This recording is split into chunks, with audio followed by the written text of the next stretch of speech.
पायाभूत सुविधा विकास, गुंतवणूक आणि जलसंधारण क्षेत्रामध्ये केलेल्या उल्लेखनीय कामगिरीबद्दल मुख्यमंत्री फडणवीसांना पुरस्कार प्रदान केला जाणार। इन्फोसिसचे संस्थापक नारायण मूर्तींच्या हस्ते पुरस्कार प्रदान होणार।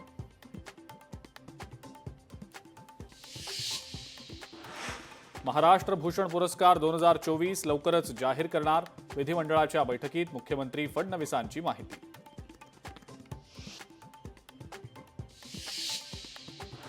पिंपरी चिंचवडमध्ये ठाकरेंच्या शिवसेनेला धक्का। ठाकरेंच्या शिवसेनेच्या जिल्हा संघटिका सुलभा उबाळे शिंदेंच्या शिवसेनेमध्ये प्रवेश करणार।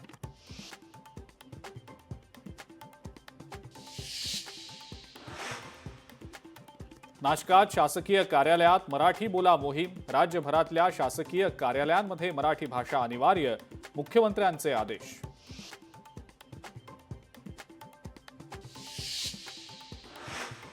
नाशकात 202 ग्रामपंचायत निवडणुकांचा धुरळा उडणार।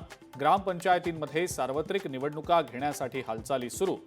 राज्यातल्या 1673 ग्रामपंचायतींसाठी सार्वत्रिक निवडणुका होणार।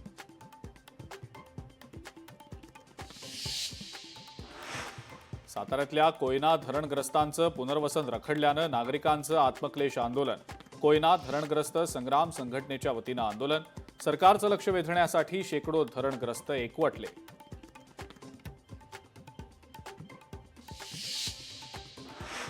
मुंबईतल्या लीलावती हॉस्पिटलमध्ये तब्बल 1250 कोटींच्या घोटाळ्याचा आरोप। हॉस्पिटलचे संचालक प्रशांत मेहतांचा आरोप।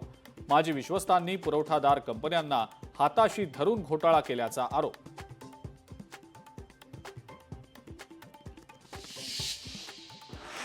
मल्हार सर्टिफिकेशनवरनं विश्वस्तांमध्ये मतभेद नाही। मार्तंड संस्थांच्या विश्वस्त मंडळाचा मल्हार नावाला पाठिंबा। मुख्य विश्वस्त अभिजित देवकाते यांचं स्पष्टीकरण।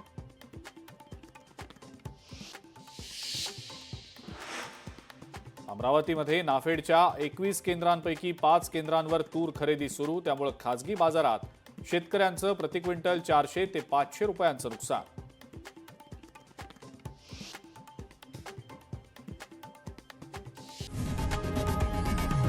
लोकशाही मराठी ऐका, पहा, जागरूक रहा।